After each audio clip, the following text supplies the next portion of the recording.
Assalamualaikum warahmatullahi wabarakatuh. Kita lanjut di pembahasan OSN ya, untuk latihan kita OSN IPS nomor 41, perundingan Renville pada tahun ya pada tahun 1948 menghasilkan keputusan yang merugikan Indonesia. Kenapa? Karena itu wilayah Republik Indonesia semakin kecil ya.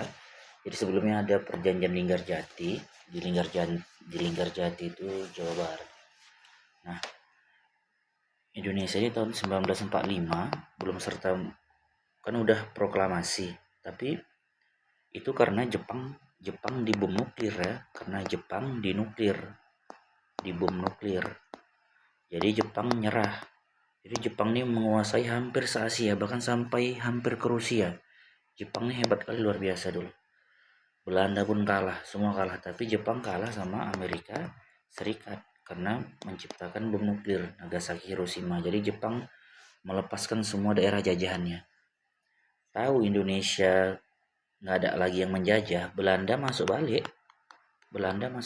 Nah ini Belanda yang bertingkah nih nggak mau mengakui kemerdekaan Indonesia. Terjadilah perang dan kita mengakui diplomatik politik untuk diakui sebagai negara oleh bangsa lain, sehingga kita bisa dibantu negara lain gitu ya. Sudah Linggarjati, Sumatera, Madura, Jawa, di tahun berikutnya Belanda Wak Labu ini menyerang Indonesia lagi. Munculnya namanya agresi militer ya kan, agresi militer pertama. Dilanggar perjanjian ini. Akhirnya setelah bertempur, Belanda juga Indonesia saling bertempur, akhirnya dibuat lagi perundingan. Itu pun Belanda bertingkah. Indonesia jadi wilayahnya makin menyempit. Itu nanti belum berakhir, ada lagi agresi militer kedua. Pokoknya di Renville ini wilayah Indonesia jadi berkurang lagi.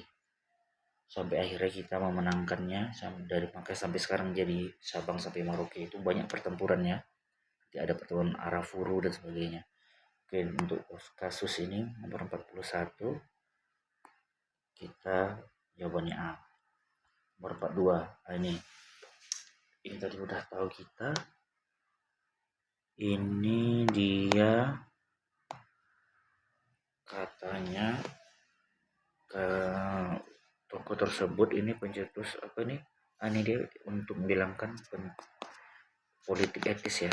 Dia menerapkan politik etis. Politik etis ini politik balas budi. Katanya ialah kita Belanda banyak menjajah Indonesia dulu, jadi kita harus mengasih dia Indonesia ini pendidikan untuk pertanian mereka, mentransmigrasikan.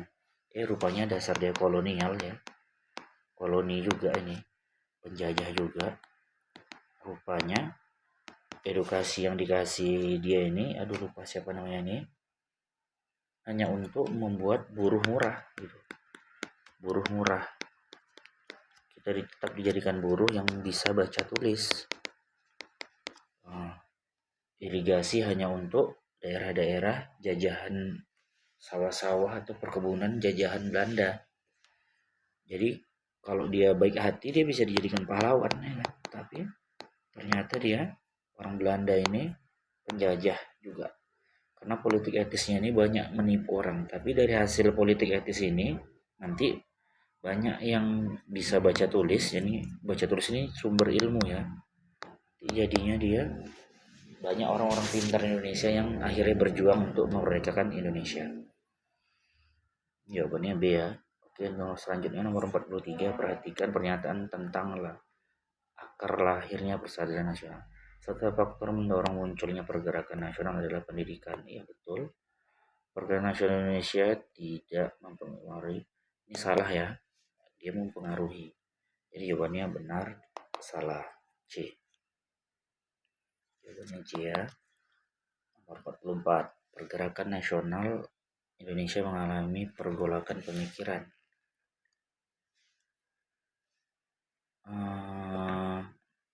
44 ya.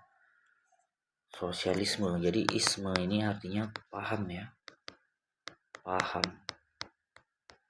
Nah, paham sosial, berarti sosialisme ini paham sosial terhadap dia ngapain. Ini jawabannya sama tadi nih ya, yang B ya, menginspirasi perjuangan. Jadi intinya kalau dia sosial berarti keadilan sosial gitu ya. Fokus saja apa yang diminta soal. Oke, terakhir nomor 45, pernyataan berikut ini. Berdasarkan yang di atas menunjukkan upaya Jepang untuk menarik simpati. Jepang masuk ke Indonesia, kan dia Jepang berhasil mengusir Belanda nih. Jepang tuh cuma cuma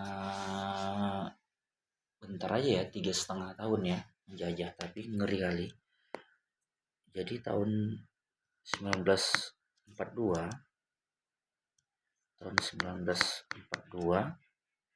sampai 1945 ini Jepang. Tapi hebat kali Jepang, galaknya, kejamnya. Nah, jadi pertama Jepang tuh masuk pura-pura menjanjikan kemerdekaan Indonesia. Kemudian dia melarang penggunaan bahasa Belanda karena kita udah lama kali dijajah Belanda, beberapa banyak orang juga yang bisa bahasa Belanda.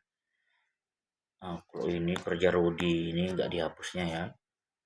Membangun banyak sekolah nggak, kita disetting tetap bodoh. Jadi jawabannya 1 dan 2. Kalau katanya kita membangun banyak sekolah, ini enggak ya. Makan sekolah di zaman Belanda itu masih lebih banyak daripada zaman Jepang. Oke, jadi jawabannya A, 1 dan 2. Oke, itu aja. Semangat belajarnya.